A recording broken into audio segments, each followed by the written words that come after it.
Welcome to EKU Then and Now. I'm EKU President Doug Whitlock, and our guest today is EKU Executive Vice President Harry Moberly, who was appointed to this position 3 years ago. Prior to that, he was the Director of Student Judicial Affairs and Services for Individuals with Disabilities, and served 2 years as a visiting faculty member in the Department of Government. In addition to his career at EKU, Harry has had a distinguished record in the Kentucky General Assembly. Elected in 1979, he will have served 31 years upon his retirement from the House at the end of this year. During his tenure, he has served in several leadership positions, including Chair of the Education Budget Subcommittee for 10 years, Chair of the Full Appropriations and Revenue Committee for 14 years, and Co-Chair of the Education Assessment and Accountability Committee. He has co-chaired statewide task forces on public education and teacher quality and served 2 years as chair of the Fiscal Affairs and Governmental Operations Committee of the Southern Legislative Conference. He was inducted into the EKU Hall of Distinguished Alumni in 1987. Harry, thank you for joining us on EKU Then and Now. I'm glad to be here, Doug.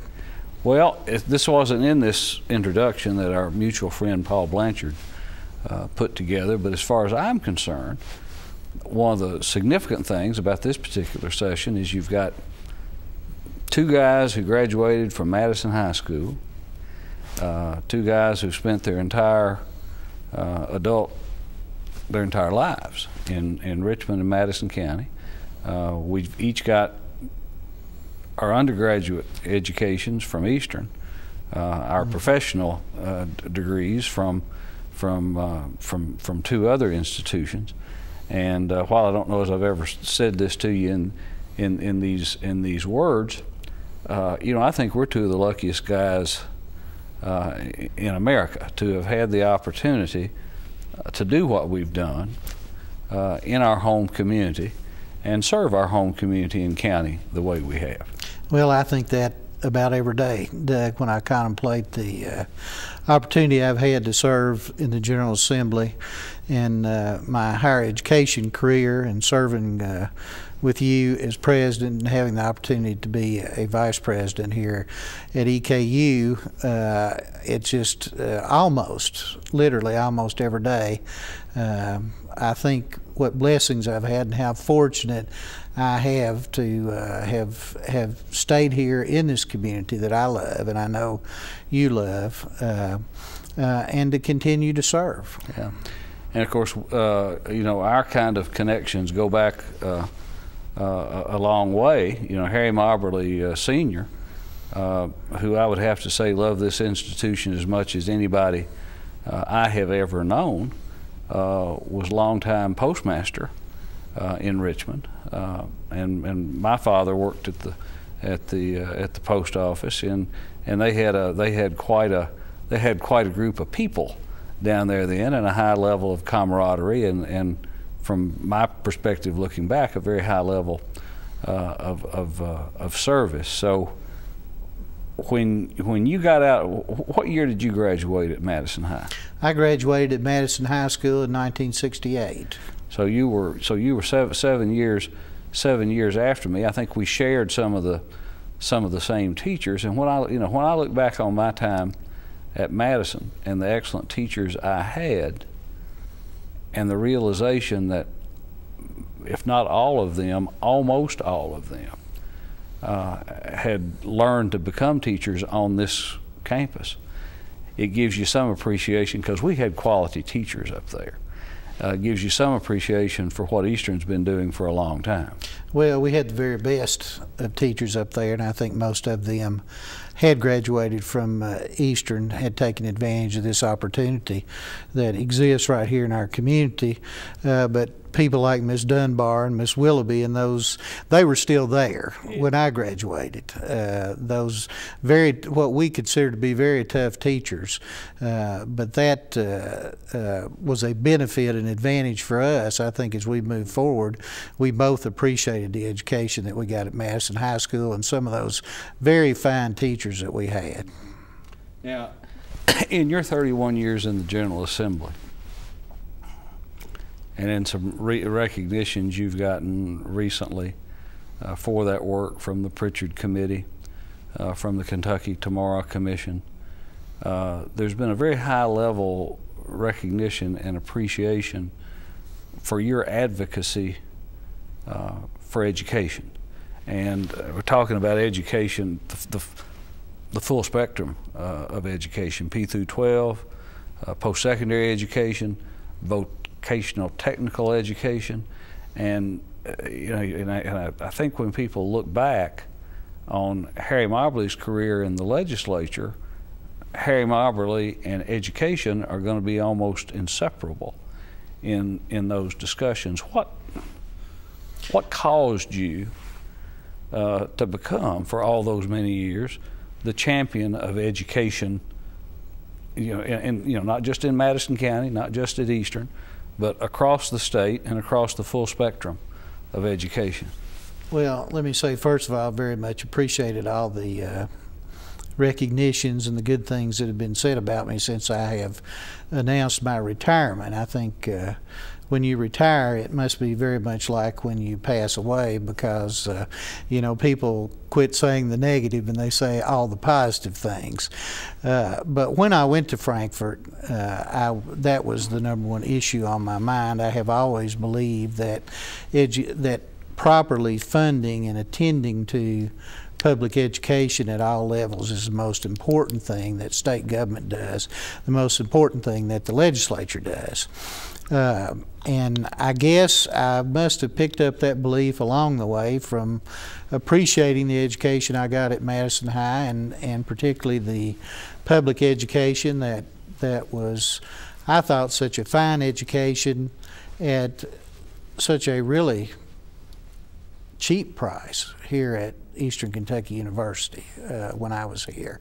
I was elected my first time because of the work of public school educators, particularly teachers who organized every street in this district and walked it. I was a little green that first campaign. I didn't really understand what it would take to win an election against an incumbent, but I had that organizational help, particularly from educators and others who were interested in my election, and that's the reason that I was elected the first time, was because of that. And I never forgot that, but it became clear to me soon after I got to Frankfort that and the more I learned year in and year out about what creates jobs, what really brings quality of life to a community, what are people looking for when they look for a state in which they're going to live if they're moving from a different state?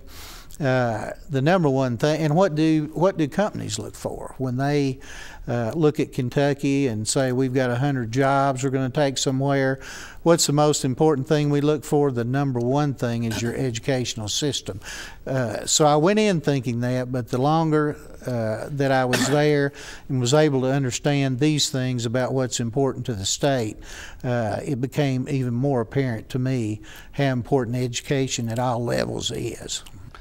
Of course, you were very deeply involved both in KERA, Kentucky Education Reform Act, and then a little more recently than that, but now we're 13 years away from the Kentucky Higher Education Reform Act that was one of the keystones of Paul Patton's administration. Since then, there have been some others. Senate Bill 1 from session once removed, now House Bill 160 from the last session. And I guess a thread that runs through all of that to me, both elementary, secondary, and higher education, is #1, your support and appreciation and value of education. But secondly, and I think this is the piece that still hasn't been completely played out, is the expectation of accountability, that there be some documentation that the state's significant investment into all of this education is having a worthwhile result. And I agree with that. And my concern and work in education at the legislative level has been all about improvement, looking at where we are and trying to think how we can better serve the students, produce better results, produce better student success, as you're doing here at EKU. And you know, I don't think that's something that you ever finally achieve. I think it's just a course on which we're traveling, and that we have to constantly improve, and we'll never stop improving. Trying to get down to the details of how we need to improve, how we need to use the taxpayers' money, because that's the biggest area of expenditure in the budget, is important. And it's not just a case for legislators that care about education and coming down there and saying, I'm for more money for education. Well, yes, we need more money, but how are we going to use it, and what do we expect in return? And are we giving our kids here in Kentucky the advantage of a first-class or world-class education? And I think when you talk about that, you got to talk about P20. You got to talk about elementary, secondary, and post-secondary education. They can't be separated. And I had the opportunity to build more collaboration and transition into our system with Senate Bill 1 when I wrote that part of that particular bill. And I think it is, as you look back, is one of the landmark pieces of legislation, because not only does it revise our standards and assure that we're teaching the world-class standards that some of these other countries like China and India are doing, but it makes post-secondary equally responsible for developing those standards and for aligning the curriculum with elementary and secondary, so we do something about our developmental education problem, which has been a big problem in Kentucky. But if you look at CARA, we've made in 1990, we've made a lot of progress since then. There's an article in the Pritchard Committee's latest newsletter or newspaper about how we're, in some areas, we're approaching top 20 status, but we've had to adjust that several times, having to do with accountability. One was a big session we had in 1998. I was pleased to have played an important role in that accountability adjustment. But keeping in mind, and some of us have had to constantly defend the major principles of education reform, keeping in mind that we wanted to adhere to those major principles. And then Senate Bill 1 was the latest in that. And then I fully supported, as you did, and worked on the ground in at the legislative level, the higher ed reform of 1997 that Governor Patton proposed, and he was the principal architect of that, but he had a lot of help, and I think it has transformed Kentucky's higher ed system. I think it has, and I think there's a certain symmetry to the fact that now that Governor Patton has the opportunity as chair of the Council on Post-Secondary Education to work on that creation from a different perspective. But you talked about keeping the principles of CARA alive. I think it's important too that we keep the principles of higher education reform alive, and I think he's making sure that's the case. But sure, all of these things require some tweaking or improvements